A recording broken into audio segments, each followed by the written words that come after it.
ఈ వీడియోలో మనం ఎక్సర్సైజ్ 4Cలో క్వశ్చన్ నెంబర్ 1 ఎలా సాల్వ్ చేయాలి నేర్చుకోబోతున్నాం. క్వశ్చన్ చూసినట్టయితే water pond appears to be 3 meter deep. ఒక వాటర్ పాండ్ ఉంది, అది మనకి 3 మీటర్స్ డెప్త్ ఉన్నట్టుగా అనిపిస్తోంది. సో అది మనం ఇక్కడ నోట్ చేద్దాం. అది అపియర్స్ అంటే అలా అనిపిస్తోంది కాబట్టి దీన్ని మనం అపారెంట్ డెప్త్ అని రాద్దాం. అలా అనిపించేటటువంటి డెప్త్ని ఏమంటాం అంటే అపారెంట్ డెప్త్ అంటాం. ఎంత ఇవ్వడం జరిగింది? 3 మీటర్స్. తర్వాత if the refractive index of water, తర్వాత రీఫ్రాక్టివ్ ఇండెక్స్ ఆఫ్ వాటర్ కూడా ఇవ్వడం జరిగింది. దాన్ని మనం ఈ మ్యూ అనే సింబల్తో డినోట్ చేస్తాం.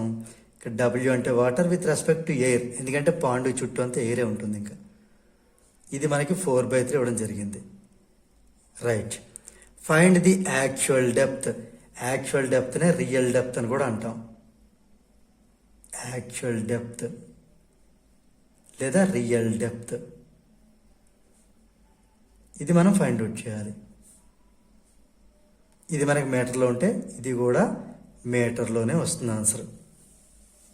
సో ఇప్పుడు ఈ అపారెంట్ డెప్త్కి, రీఫ్రాక్టివ్ ఇండెక్స్కి, రియల్ డెప్త్కి ఉండేటటువంటి రిలేషన్ ఏంటి అనేది మనకు తెలిస్తే ఈ ప్రాబ్లం సాల్వ్ చేయడం ఈజీ అవుతుంది.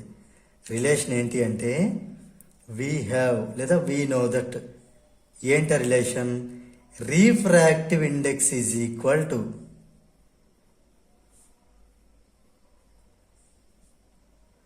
Of any medium. ఇక్కడ మీడియం అయితే water. So refractive index of water లేదా refractive index is equal to real depth by apparent depth. Real depth by అంటే నిజంగా ఉండేటటువంటి డెప్త్ ఎంతైతే ఉందో దాన్ని మనకి అనిపించేటటువంటి డెప్త్ అంటే అపారెంట్ డెప్త్ మనం డివిజన్ చేయాలి, డివైడ్ చేయాలి. డివైడ్ చేస్తే మనకు వచ్చిన వాల్యూని రీఫ్రాక్టివ్ ఇండెక్స్ని ఇండికేట్ చేస్తుంది. సో ఇక్కడ వాల్యూస్ అన్ని మనం సబ్స్టిట్యూట్ చేసేద్దామా? రీఫ్రాక్టివ్ ఇండెక్స్ అంటే 4/3.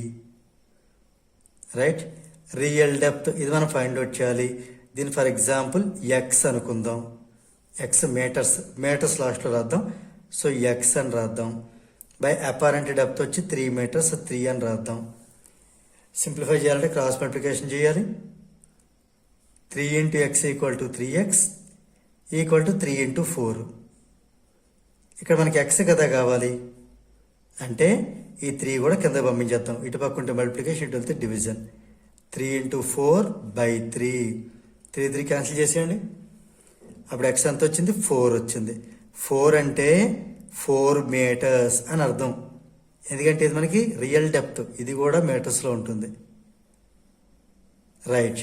దేర్ ఫోర్ కన్క్లూజన్ రాద్దాం. అక్కడ మనం find the actual depth of the pond. ఈ ఫైండ్ తీసేసి the actual depth of the pond is 4 meters. Real depth అన్న యాక్చువల్ డెప్త్ అన్న రెండు కూడా ఒకటే. సో దీంతో మనకి ఈ క్వశ్చన్ నెంబర్ 1 అనేది కంప్లీట్ అయింది.